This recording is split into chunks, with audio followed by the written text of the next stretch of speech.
Good afternoon. I'm Chris Scherer, Member Communications Director of the Society of Broadcast Engineers and the co-host of this month's episode of the SBE WEBxtra, the SBE chapter of the web. This is a monthly SBE meeting usually held on the third Monday of the month. The SBE is the Association for Broadcast and Multimedia Technology Professionals with about 5,000 members, mostly in the U.S., but also around the world. The SBE WEBxtra is sponsored by Katrine. Katrine, unique experience, individual solutions, reliable performance. The host of today's SBE WEBxtra is SBE board member Kirk Harnack, who is also the chair of the SBE Social Networking Committee. Hello, Kirk. Hello, Chris, and happy holidays to you. Good to see you. Well, thank you. Same to you. We're going to have a guest today who I've known this gentleman for, probably close to 10 years now. Our guest is going to be Stephen Lockwood.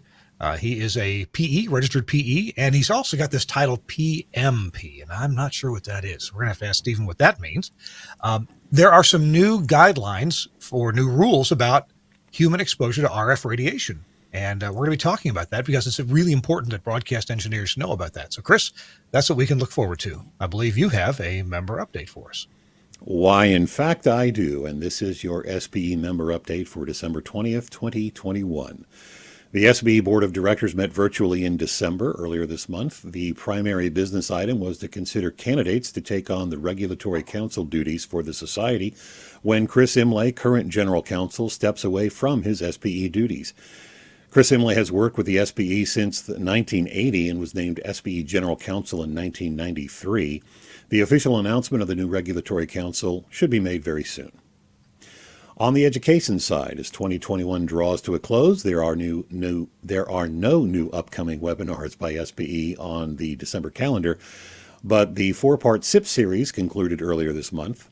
On January 13, Module 3 of the SNMP series will be presented. It will explore the use of the Simple Network Management Protocol in broadcast facility control with a focus on the benefits. Tony Peterly of WorldCast Systems is the presenter.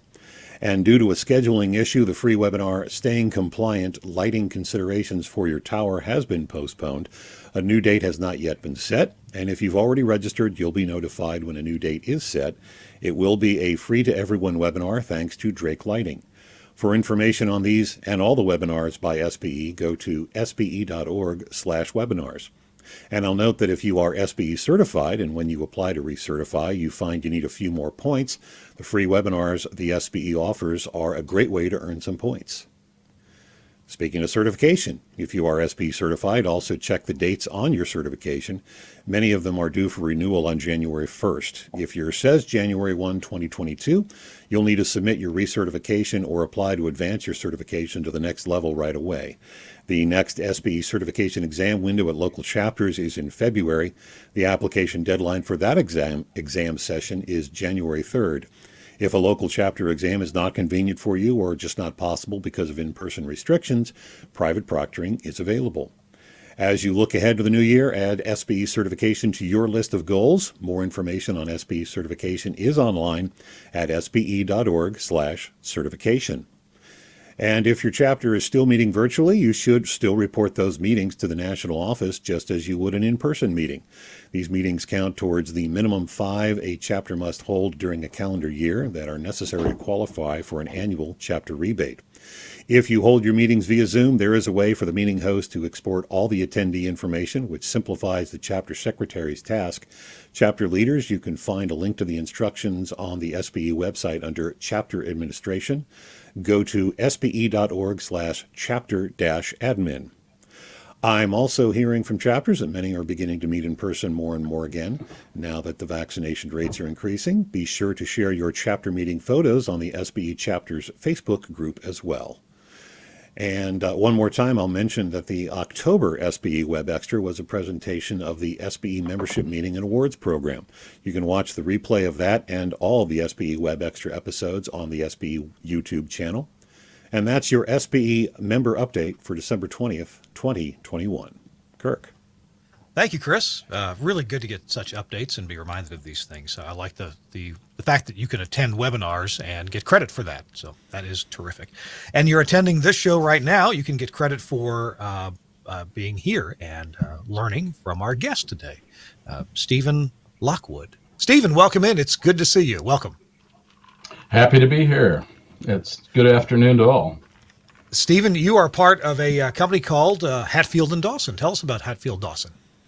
Hatfield and Dawson is the follow-on firm to Jim Hatfield Sr., who started in the late 40s or mid 40s actually, and was a practicing registered professional engineer in the state of Washington, and built varying facilities around here, and a lot of work with varying TV and radio facilities in the upper left-hand corner. And the firm in its present form started in the 70s, and we've done a lot of work with broadcast facilities, AM, FM, TV over the years. And then about 30 years ago, the firm also branched off into public safety, land mobile, and generally I kind of put the tagline, anything for a buck having to do with RF. We'll go do various strange things. We've had a joint venture with Hatfield or with Dutrell and Dean and Rackley over the years, back before Ron passed, and Ben and Ron have done a lot of high power medium wave work around the world, and we're still doing a fair amount of that work. So there's still people building facilities out at 400 or 500 kilowatts, and we'll venture up to 2 megawatts, I think, is where people have run out. But it's been an interesting practice, and the thing that I like about consulting engineering, which I'll steal this from Brother Rackley, was if you like a project, it lasts 2 weeks, and if you don't like a project, it lasts 2 weeks. Okay, I'm not sure what to make of the second half of that. I thought you were going to, it lasts 2 years if you don't like it. Yeah. Yeah. Oh, but okay, I think I get the messaging there. So so I had this question early in the show. What is this addition to your title, PMP? Well, this is where recycling slides gets you in trouble.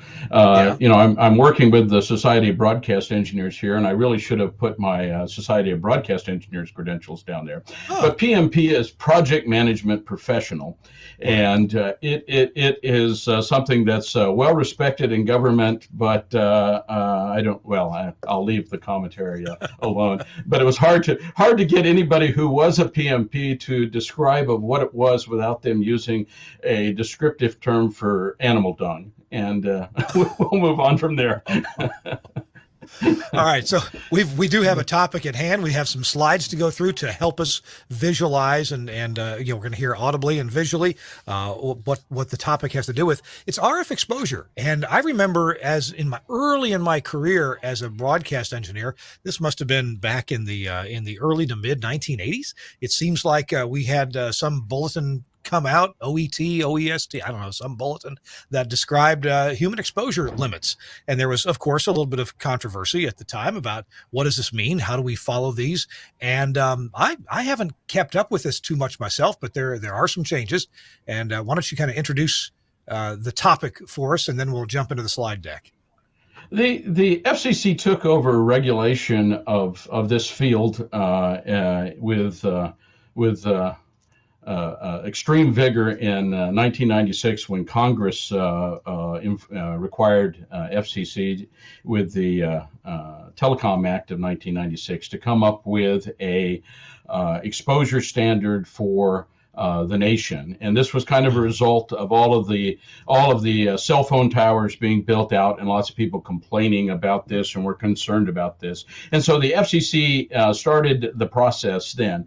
As part of that process, they've continued to review the research that's out there and to look at how they've provided the regulation for this, and generally have tried to stay up on it, make sure that nothing's changed, and then making sure that the exposure standards are still correct, and that all of these issues are still being addressed, and that there's no new science that is causing the scientific community to think about these things in a different way. In general terms, for broadcasters, the rules kind of came out at that time, and generally people at that time went through a process of trying to evaluate, and still with the application of any new facility, there's some review of that, and every time we have a license review process, you have to check a box that says I'm paying attention to this, and that if somebody is operating or near our site, that they will not be exposed to radio frequency exposure that is above the standard. Generally, for most facilities in the nation, this is a solved problem. The two areas where we run into problems are western mountaintop sites, although you have some mountaintop sites in the east as well that use short towers and have big FM facilities on the top of them, and then also the issues in broadcasting that we come up with are what to do with tower climbing and how to deal with these problems with that. But with this current process, it has been that as part of this 5-year review of the regulations, the FCC has come out with this new docket that has come up with basically 3 points to look at, and the first issue was do the exposure limits need to be changed, and then trying to go through. Part of the other issues of this was looking at some new rules having to do with how we treat these issues, and that was just kind of updating a few things and making some issues a little more consistent, and updating of the language to reflect the current use of that language. And then there's this notice of proposed rulemaking, and looking at continued looking at these rules to see if there's any issues. So we can move on to the next slide if you want to do that. The thing that's kind of interesting to note, and everyone needs to always understand, is looking at the takeaway from this is, and I often run into a lot of broadcasters that haven't really paid attention to the science side of this, and the FCC exposure limits are based on peer-reviewed science, and there are entities that meet and review the science. One of them is the IEEE exposure standard, and then the other one that we work with is the FCC works with is the National Council for Radiation Protection. They are constantly reviewing all of the new research on this subject to set these exposure standards, and we've had radio around for 100 years now, and so we often get the thing as well, the cell phone stuff's new, and we don't know about this, and we're being exposed to stuff that we've never thought about. Well, we've had radio around for 100 years, and we've actually been doing a fair amount of research all along the way of how does this interact with people, and how should we set the limits? Often a question I get in land use hearings, or as I call them, land abuse hearings, especially for cellular companies, they'll ask questions like, why does the IEEE have an exposure committee? That's IEEE is a bunch of engineers. Why are they dealing with an issue that's a health effects? And the answer is pretty simple, and it's just the members of the IEEE, the engineers that work in this field, are the ones that are being exposed. And so the IEEE started this committee years and years and years ago, and to review it and to look at these issues and come up with exposure standards. Take-home message for this particular rulemaking and process from the FCC is the exposure limits that they came out with are still the valid law of the land, and they're not going to change those. They're still valid. So all of the places and discussions that you as broadcasters have done to work with this are still using the same exposure limits. Okay. And so, but there are more takeaways besides there's no change, because there are changes. Right, there are some changes, yes, and the new rules have been adopted.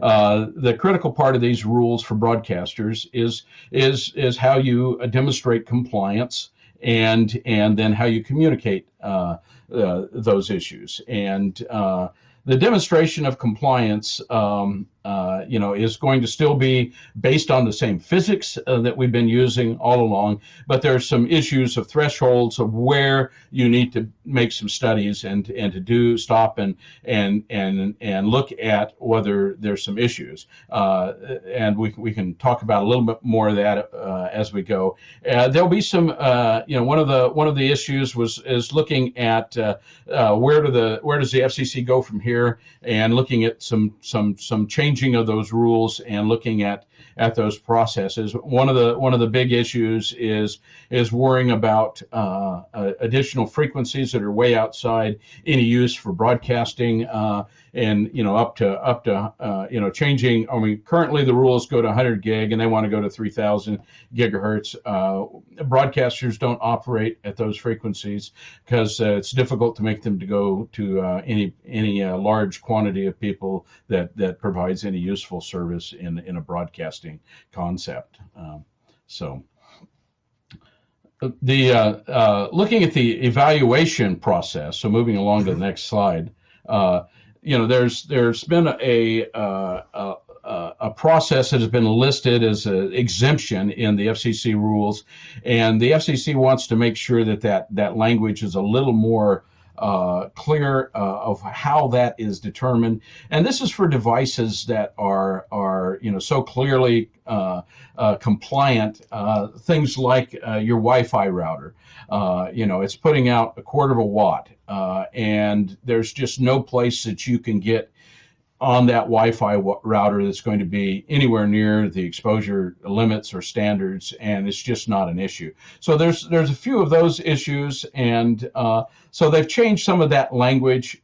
In general terms, the only part of these things that we worry about in broadcasting are, wireless microphones and wireless video feeds, cell phones, and Wi-Fi, and all of those devices sort of fall into this section, except for cell phones, which cell phones are kind of put into another process, and that is part of the certification of a cell phone. So the cell phone is not released to the public unless it has demonstrated that it is compliant. So it's a little, cell phones can be a little higher power device at 0.7 of a watt or so.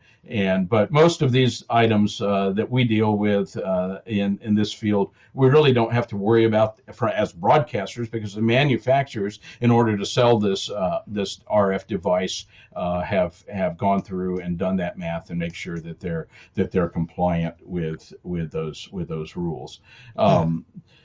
So, sort of the next thing that we need to look at is, evaluation, and that's what needs to take place anytime you change your facilities, or you increase your power, change sites, move your antenna around, all of these kinds of things, and that's something that is part of the FCC application process. So you're doing that in any case, in most of these situations, and this particularly applies to all of the new FMs, translators and boosters, and all of those kinds of things that are happening. If you're putting an antenna, even a 100-watt antenna that's on a tower, but it's at a location where someone can walk right up and grab hold of it, you need to do some analysis of that and say, is this a good place for this antenna, and is it causing a problem? And that requires just going through those same evaluation processes that we've used in all applications for the past 30 years. And those applications and that process is in OET 65, so that's Office of Engineering Technology Bulletin 65. And that's currently being revisited. They're cleaning up some of the language and all of that. But the underlying physics that we go through in that process is still perfectly valid, and we're still going to be using the same math to determine if there's an exposure issue. The FCC does have the FM model program, so if you're putting up an FM antenna on a tower, you can put that information into the FM model program, and this is all on the FCC website. And you can pick out whether it's a 5-bay antenna, 6-bay antenna, or 14-bay antenna, and then put in the effective radiated power and what kind of spacing between the bays that you're using, whether it's 7/10 or full wave space or half wave space. And then it will calculate the exposure of that FM antenna as you get away from the tower on the ground as you depart from that antenna. And so with that, you can determine whether there's an exposure issue.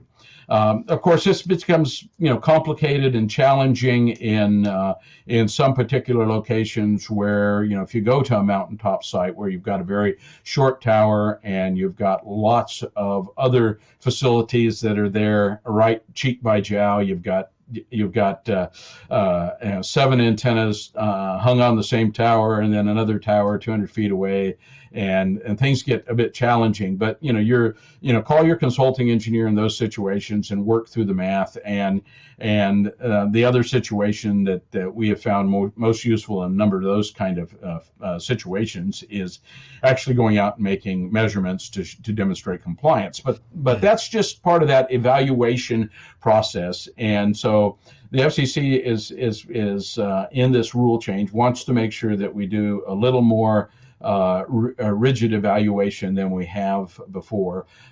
We used to be able to just look at a table and say, hey, we're more than 33 feet off the deck, and our effective radiated powers, under a kilowatt. Don't worry, be happy. But there are some other things that you need to pay attention to in that process. So whenever you change any of your FM facilities or TV facilities, you need to stop and do a little math and make sure that you're still compliant with that. And so that's the take-home lesson on exposure, on exposure analysis. And then on our next discussion, looking at mitigation, and this is the real big one for broadcasters, is we need to make sure that our mitigation is done appropriately. And there's some changes in the rules before. The FCC before this was not specific about the kind of signage they wanted to see, and so it's been kind of fun at sites. I've seen things that I think the lowest grade sign I've seen is a piece of plywood, a used piece of plywood, not a purpose-built cut piece of plywood, but one that was found, with a spray paint on the side that says, danger RF exposure. And under the old rules, that was perfectly legal. There was nothing that specified that you had to have a standard set of signage. But now the FCC has come back and said that we need to make sure that our signage is consistent and uses the standards that are there. And so the FCC has shown those standards, and we can walk through that process. The other issues with mitigation, and not just signage, but mitigation is accomplished with our signs and then access control. So if you have a site where there's exposure above the standard, how do you control access to that situation? The FCC does not want any site that has exposure that's above the RF exposure limits to be at a point where the public can get in and be exposed above the public exposure limit.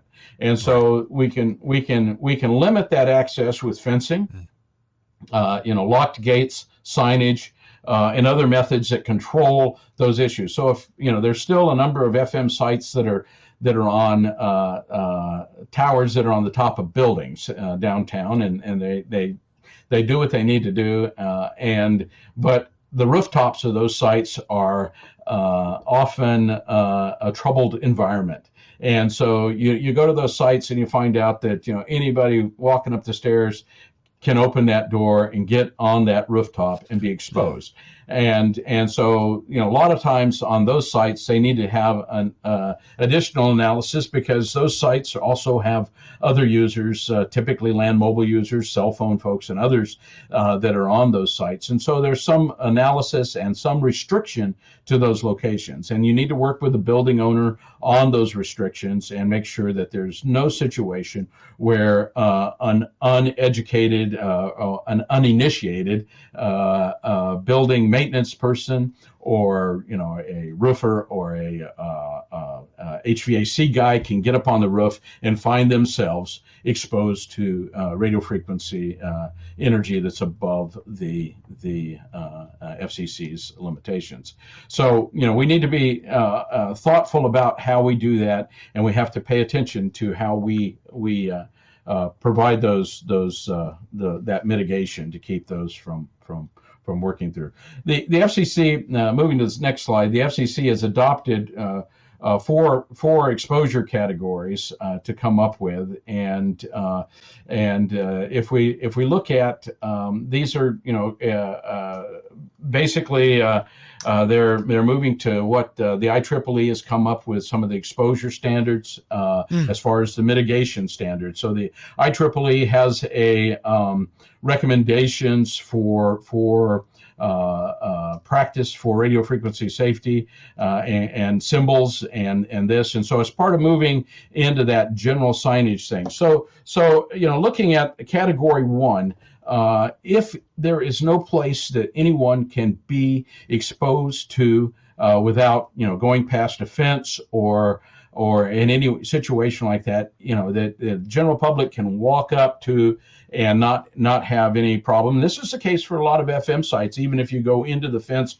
around the base of the tower, there are no areas that the exposure limit is above the FCC standard. So you don't have to have a sign there that shows that. Now, if you got people that are climbing the tower, you can have a sign that says "Don't climb the tower," and you can have some other signage, but you don't need a warning sign like a lot of sites have. A lot of sites are oversigned in this situation because they warn about hazards that do not exist. But for sites that are under the exposure standard, you have the optional sign of a green information sign here, and so this is one that Rick Tell has on his website. You can have this printed with information that is specific to your site. So you could say, this is KXXX, and do not climb this tower. RF exposure outside of this area is below the standard, or you don't even have to say that, but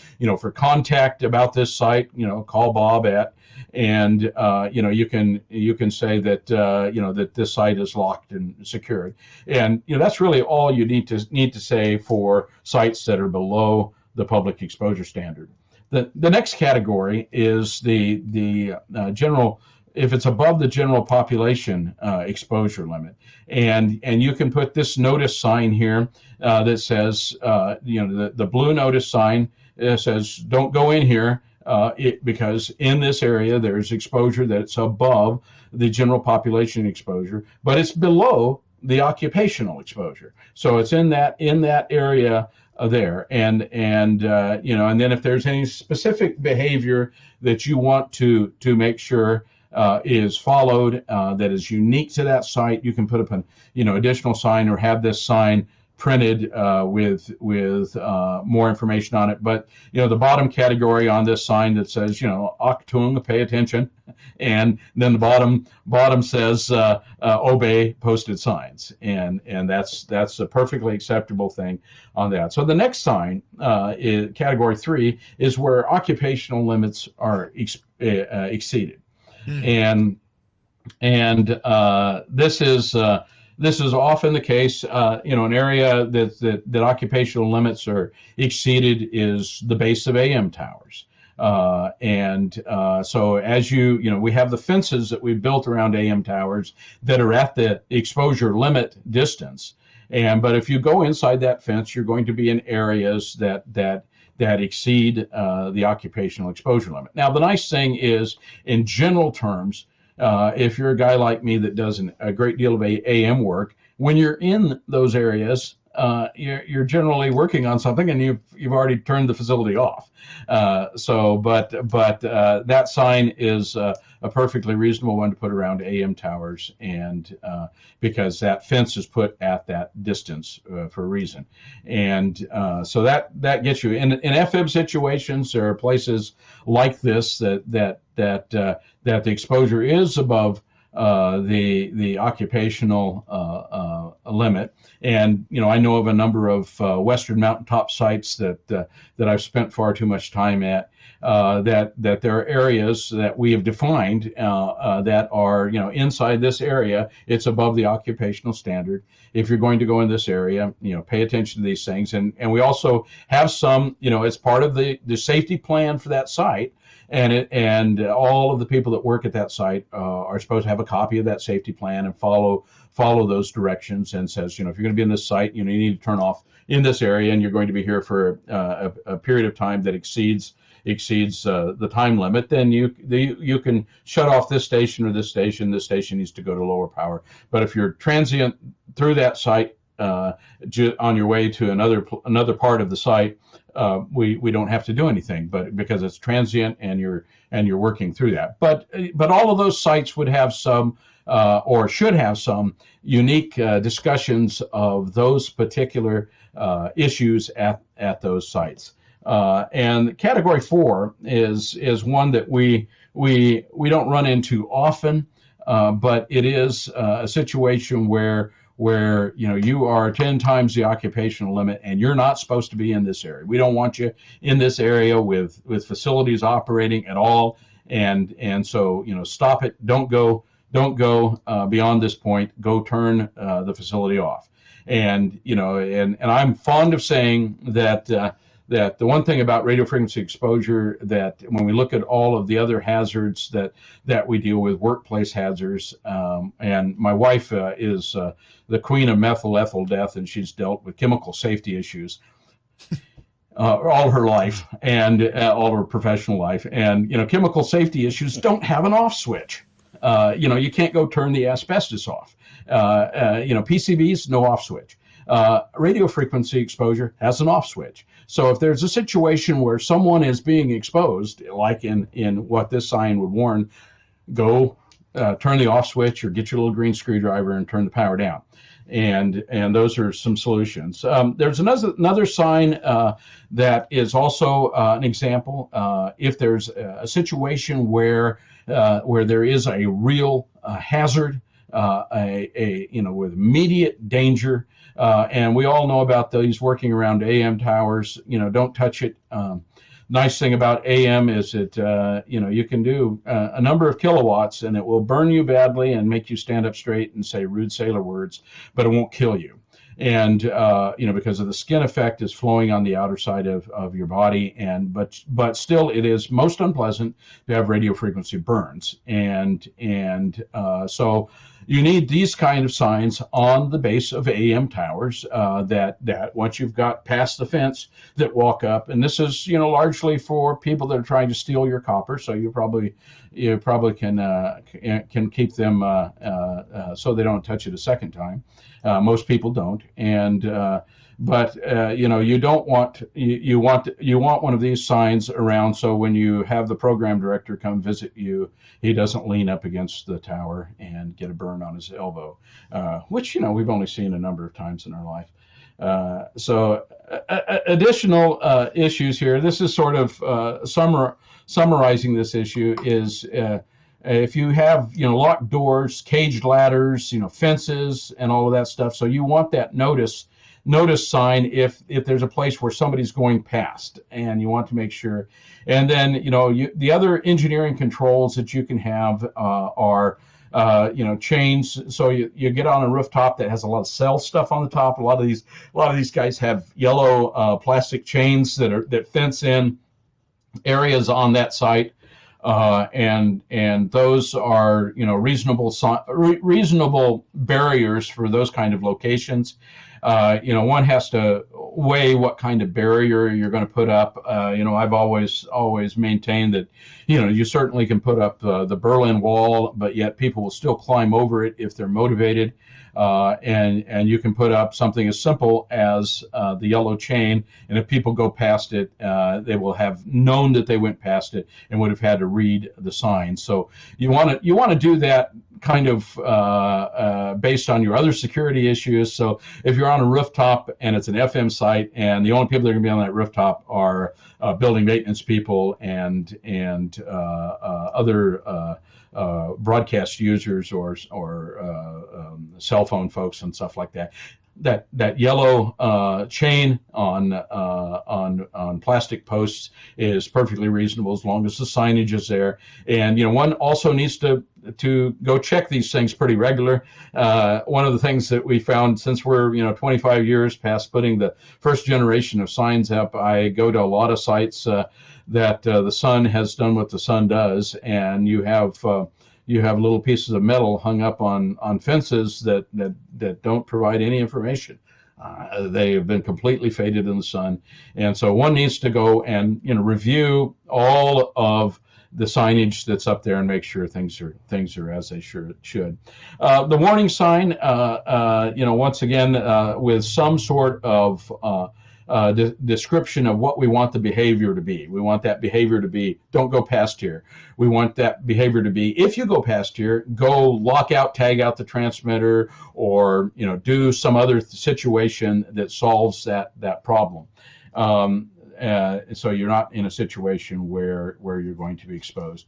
You're trying to communicate some behavior. And so all of these signs now, the FCC wants us all to have the little radio frequency energy symbol, which that's been accepted and promulgated throughout the safety industry and a number of other places that is the given appropriate sign to warn for radio frequency exposure. And if you get your new cell phone, if you open up the little package, you'll see this little octung signal, and you'll understand that there's something that needs to be done. Pay attention to that. And then we need a description of the source. So at some point you need to tell people that this is an FM station, this is a TV station, and this is it. And we also need to have some information about behavior that we want you to have. So we don't want you to go in this location. And then contact information. So if you have to go into this location, call Bob at, and that'll provide us the information that we need to communicate. This little next little slide has a little discussion that kind of the FCC borrowed this from the IEEE standard. It shows sort of that area of which sign to use. And so just making sure that that's clear on which sign to use when. And this is very helpful. So if you're above the general population but below the occupational, we're looking at blue. And then above the occupational but below 10 times, the caution sign. And then the orange warning sign. And then if you have a serious imminent danger, such as touching the tower, we do that with red. So this is a situation where I'm lacking some essential qualities of greatness, being red-green colorblind. I couldn't tell the difference between the orange and the red that they provided in this document. So give me a box of resistors, I'm good all day. And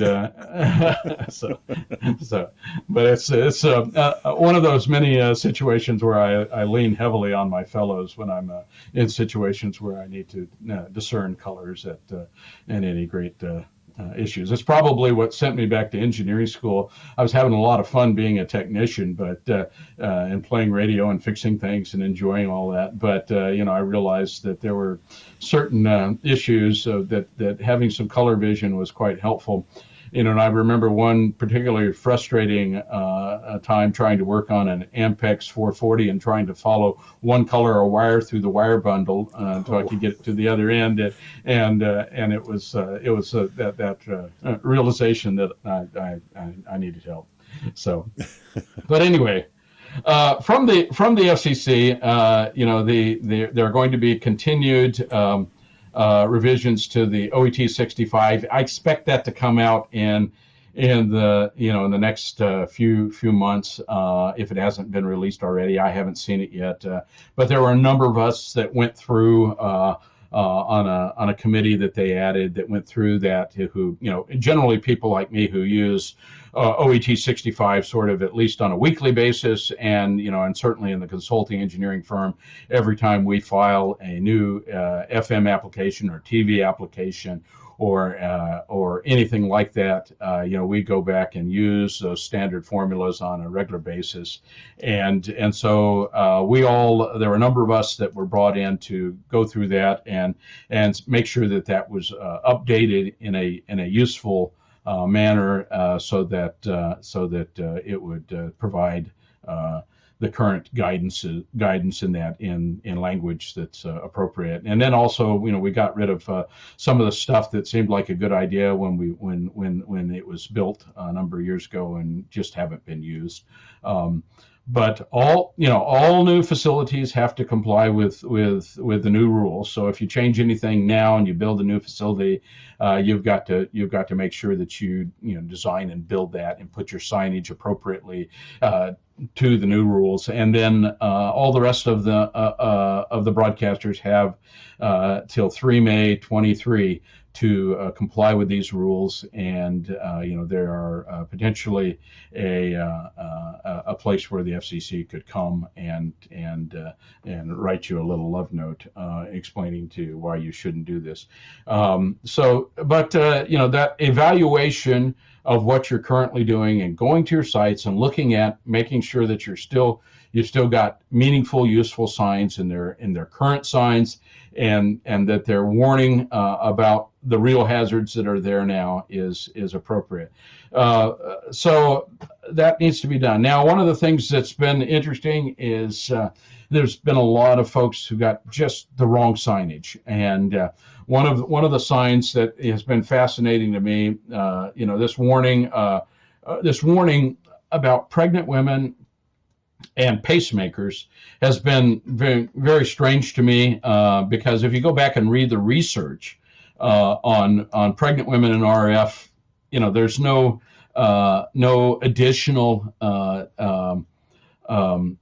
hazards that present themselves from that. But yet we have somebody who felt it was appropriate to warn about this. They used the wrong radiation symbol there. That's the ionizing radiation symbol, and so that's warning about a hazard that does not exist. It's the wrong side, but you'll still see this all over.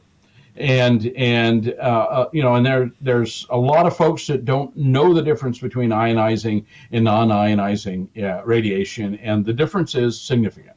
And my training course that we've done for the SBE is also available online, and you can sign up for that. And I spend a little more discussion in that training course talking about ionizing and non-ionizing radiation. But you got questions about it, certainly feel free to reach out and talk with me about it. You also see the old OSHA or warning sign there, and that's one that is, and I think that was that was like 70s, but it's still in their rules, even though it's been completely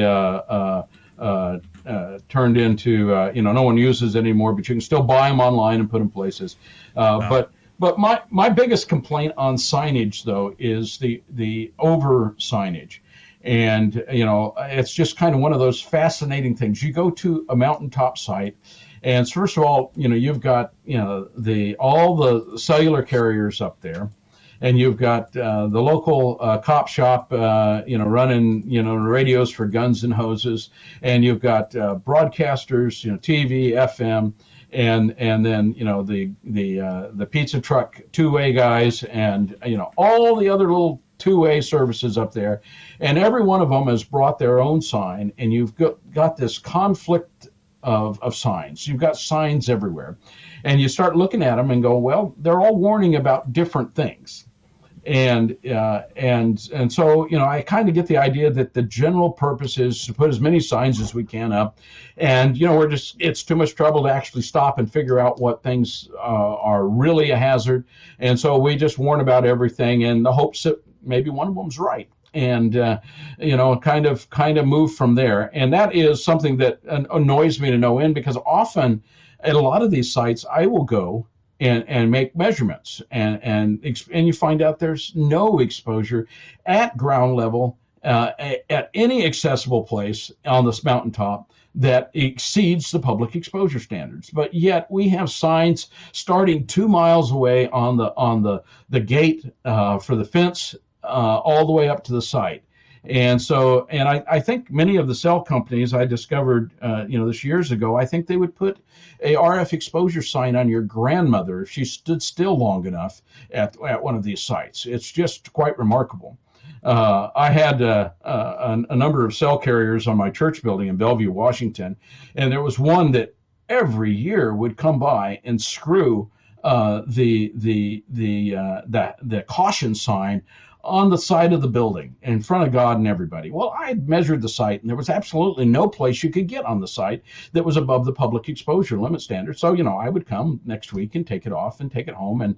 And I enjoyed this because, over the next few years, I was able to find another user that I could send this to, and so I resell the sign, and so so so it was kind of it seemed like an infinite source until they finally got tedious, and I yelled at them. But in any case, that's the quick, short, and long answer of what these regulations mean for your average broadcast facilities. But open for questions. So. Well, I'm sure Chris has some questions. I've got a couple or comment myself.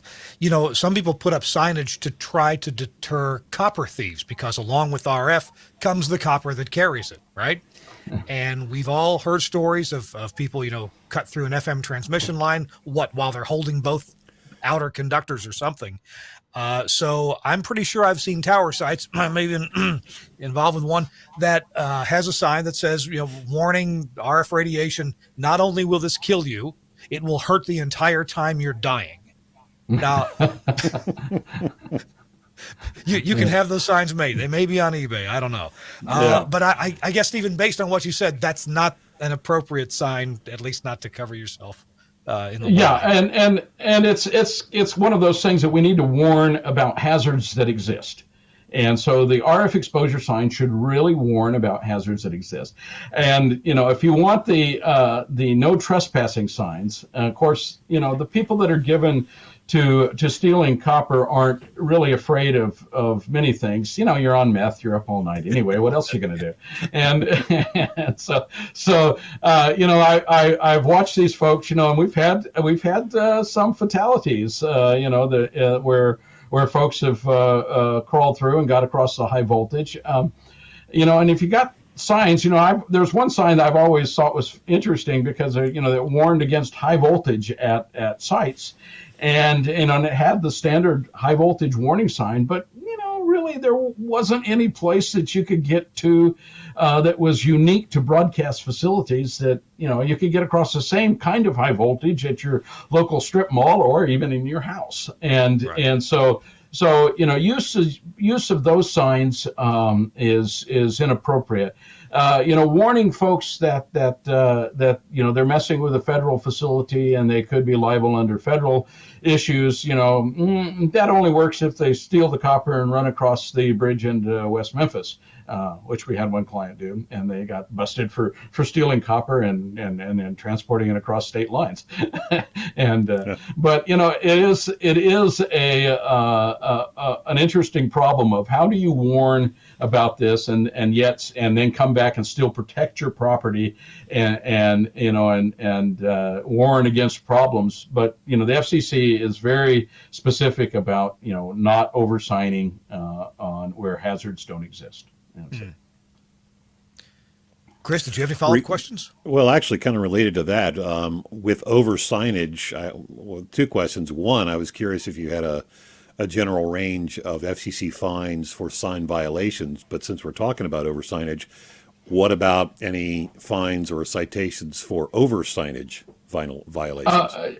Since this is a new rule, there haven't been any notice of apparent liability that I've seen regarding signage. That's and generally when the FCC, it's fair right now in COVID and the FCC enforcement people have largely only been reacting to issues that have been complaints, and so.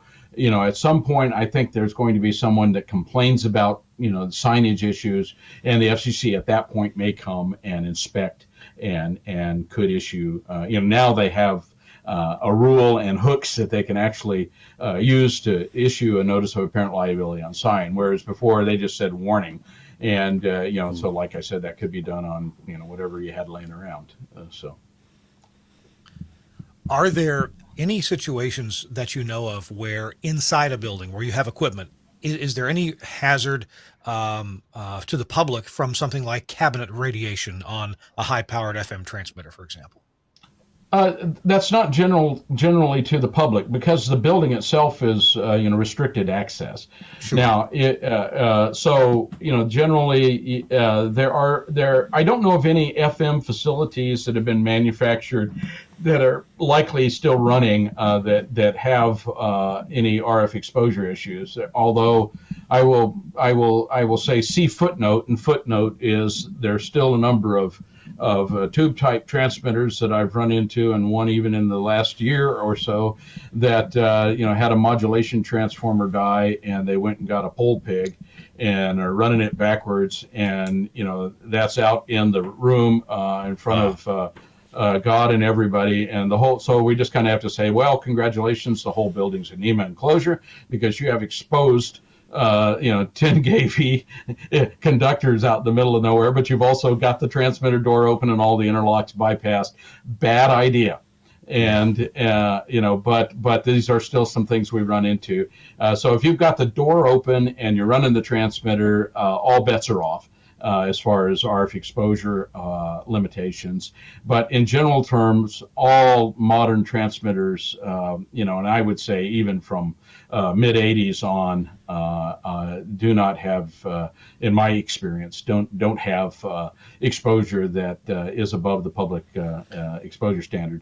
You do run into situations where open cabinet phasers on the wall, so you'll see that, and that's also a situation where you many places you'll have exposed conductors out where somebody could walk up and touch it. I've actually built a number of these over the years, and as far as emergency usage, STAs and things like that, and you put it on the wall and hope that they come around to building a new one or putting it in a cabinet later on when it's not an emergency, and then you come visit the site 10 years later and it's still bolted to the wall.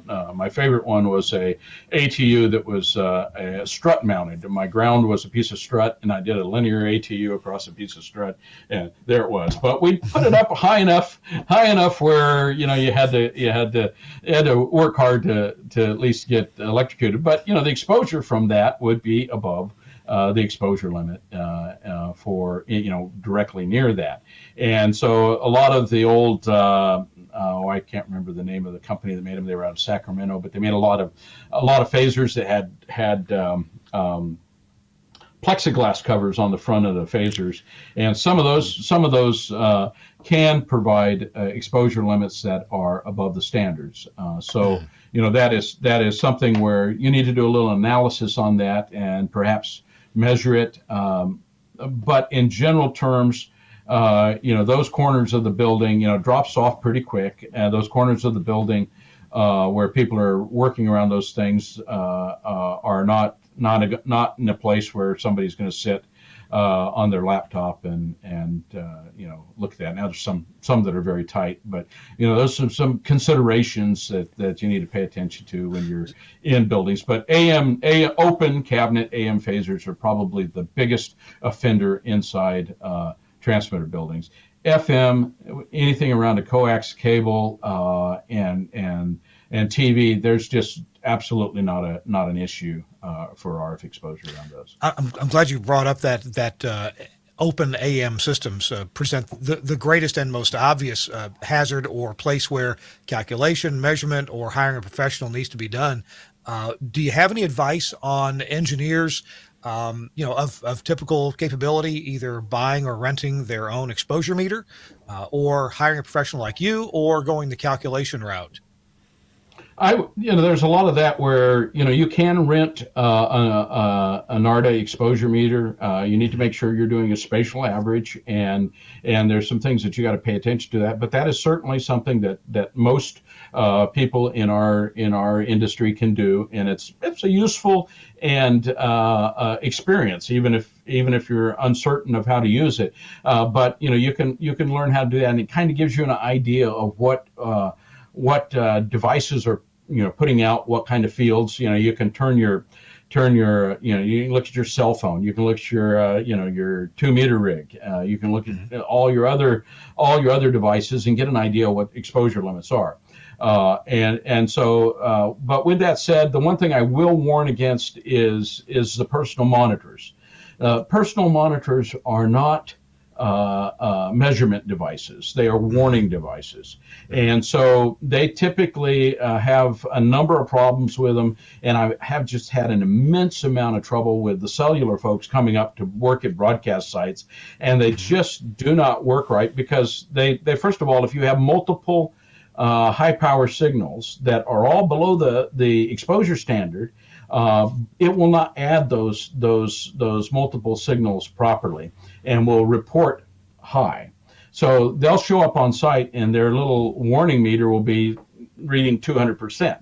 And an example of this is, mountaintop site, get a call. The cellular people want us to shut everything off, and they're just going 60 foot up this tower. All the other broadcast facilities on this site are 300-foot towers, and they said, we don't want to do that. And I said, well, let me come down and measure. So you measure on the 60-foot tower, and you find out that the exposure limit is 40% of the public exposure standard, but yet their little canary in a coal mine is screaming that it's 200%, and it's just because it's not doing that addition of multiple frequencies properly.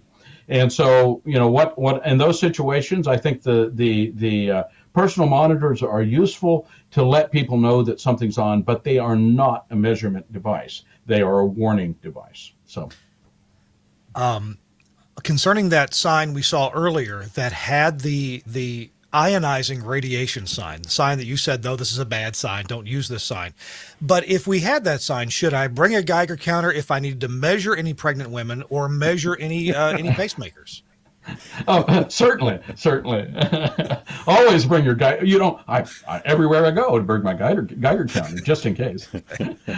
One quick comment about pacemakers, and this has been an interesting little discussion over the years, and we've been called by all manner of people and questioning this, and it's hard to get as a consulting radio engineer, it's hard to get any information out of the medical community. They're really pretty tight-lipped, and when they see that I'm a consulting engineer, they think I'm going to be working for somebody that's going to sue them. So they're kind of limited on the information that they give. But from what I've been able to determine, and this is from several conversations with engineers at these companies, is you didn't have to worry about cell phones or two-way radios or any of those devices around pacemakers after about the first generation, because after the first generation, they learned, hey, we need to think about electromagnetic compatibility and think about the things that people are using this. So if your exposure is below the public exposure limit, you really have not a lot to worry about if you're using a pacemaker. But see footnote, consult your medical professional, and we'll leave that at that. So, Chris, how about you? Any follow-up questions from you? No, I think we've covered it all, although the ionizing radiation gives it's a whole new field of water cooling, doesn't it? Comes to mind. Why, yes.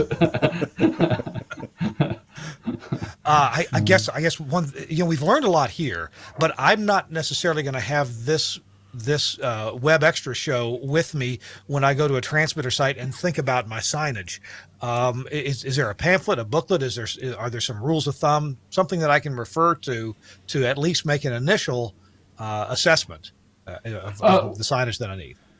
There is certainly you can look at the FCC rules, and then I've written in Radio World a little column on this very topic, and so you can take that little it's one page, you can fold it up and put it in your pocket, and that'll give you some help on as you go to look at your sites and think about that. But one thing that I would encourage people that are doing this to do is to look at the information for your site and go visit the FCC's website and look at FM models. So if we're particularly looking at FM facilities, fire up FM model and put in there that you have a 3-bay X manufacturer with an ERP of whatever it is, and it's mounted 23.5 meters above the deck. What does this put on the ground? And it'll do that math real quick, and that'll tell you real quick, first of all, where that exposure happens. And so a lot of people think that the exposure is going to happen right at the base of the tower. Usually the highest exposure limit is out away from the tower.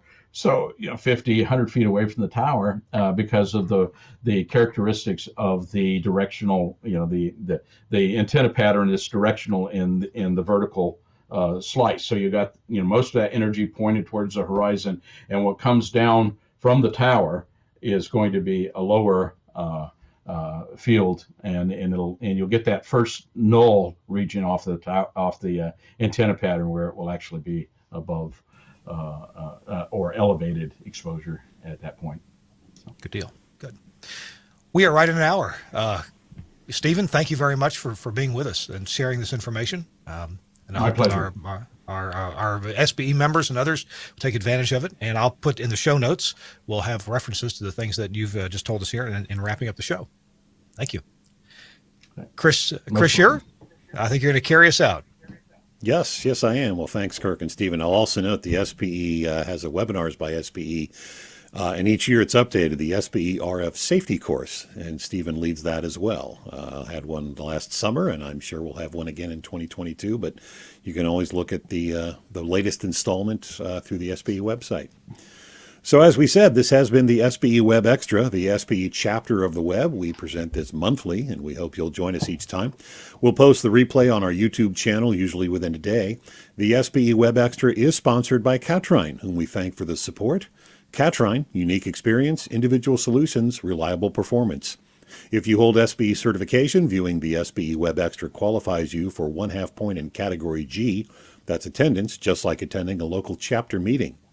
And that does it for this installment of the SBE Webxtra for December. From the Society of Broadcast Engineers, the Association for Broadcast and Multimedia Technology Professionals.